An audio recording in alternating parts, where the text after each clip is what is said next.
সাদাকালো টিভিতে আপনারা ইতোপূর্বে জিয়াউর রহমানের জীবনের অনেক অজানা ঘটনা সম্পর্কে জেনেছেন। আমাদের আজকের ভিডিও তার ব্যতিক্রম নয়। এই ভিডিওতেও একটা অজানা ঘটনা সম্পর্কে আলোচনা করতে চলেছি।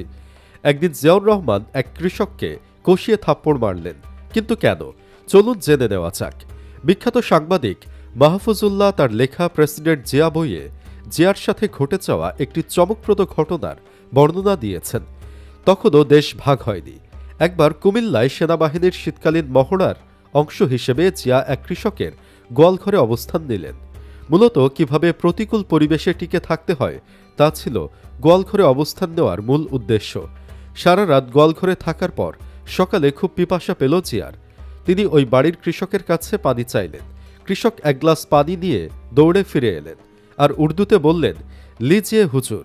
কৃষকের মুখে উর্দু ভাষা শুনে খুবই মর্মাহত হলেন জিয়া, কারণ সেই সময় জিয়ার মাথায় ঘুরছিল কিভাবে দেশকে স্বাধীন করা যায়, অথচ তার নিজ দেশের লোকই কিনা বাংলার পরিবর্তে উর্দুতে কথা বলছে।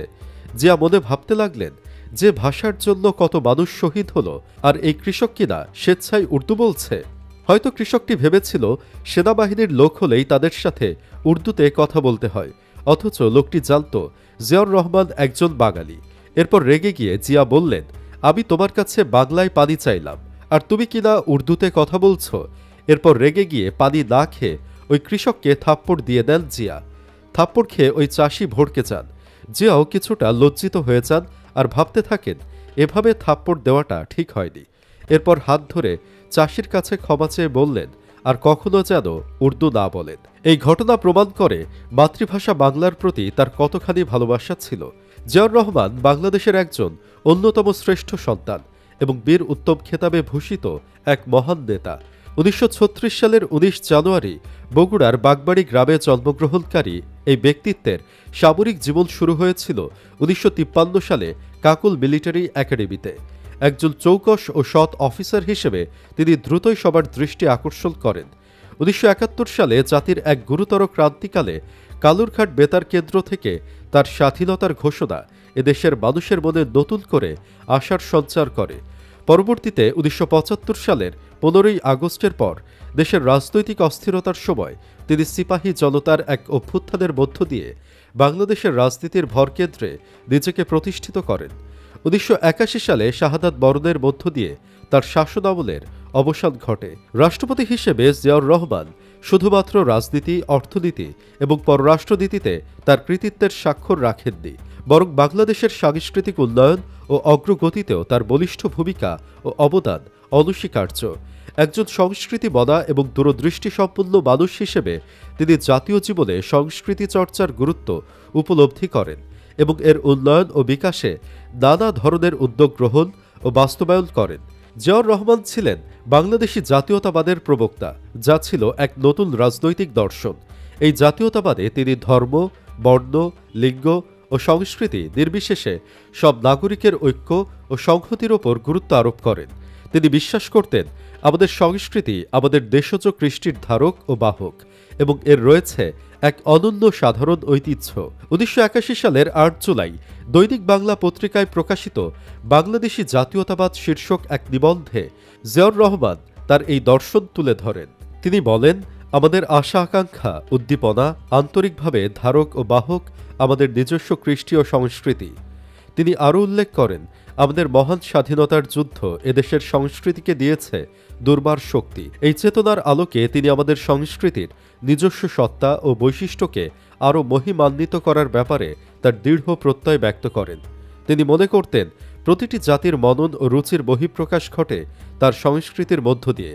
তাই একটি জাতির টিকে থাকার জন্য তার সংস্কৃতিকে রক্ষা ও বিকশিত করা অপরিহার্য। জিয়াউর রহমান সংস্কৃতি চর্চার বিকাশের জন্য বেশ কিছু গুরুত্বপূর্ণ প্রতিষ্ঠান গড়ে তোলেন এবং বিদ্যমান প্রতিষ্ঠানগুলোর উন্নয়নে পদক্ষেপ নেন। তার এই উদ্যোগগুলো ছিল সুপরিকল্পিত এবং দূরদর্শী। নাম্বার 1, বাংলাদেশ জাতীয়তাবাদী সামাজিক ও সাংস্কৃতিক সংস্থা। 1978 সালের 1 সেপ্টেম্বর বাংলাদেশ জাতীয়তাবাদী দল বিএনপি প্রতিষ্ঠার অব্যবহিত পর একই বছরের 27 ডিসেম্বর তিনি বাংলাদেশ জাতীয়তাবাদী সামাজিক ও সাংস্কৃতিক সংস্থা জাসাস প্রতিষ্ঠা করেন। এর মূল উদ্দেশ্য ছিল জাতির সৃজনশীল প্রতিভার সুষ্ঠু ও সার্বিক বিকাশের লক্ষ্যে সংস্কৃতি, সাহিত্য ও ক্রীড়ার সংগঠিত উন্নয়ন ঘটানো।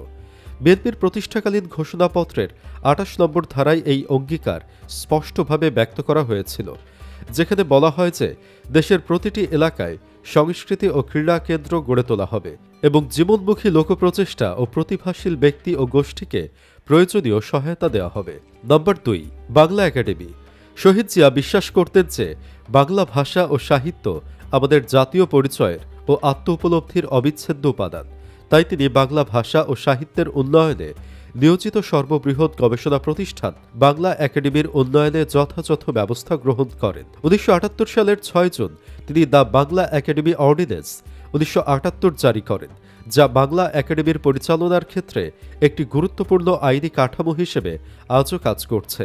এই অধ্যাদেশ বাংলা একাডেমির কার্যক্রমকে সুসংহত ও বলিষ্ঠ করতে সহায়তা করে। নম্বর ৩, বাংলাদেশ শিশু একাডেমি।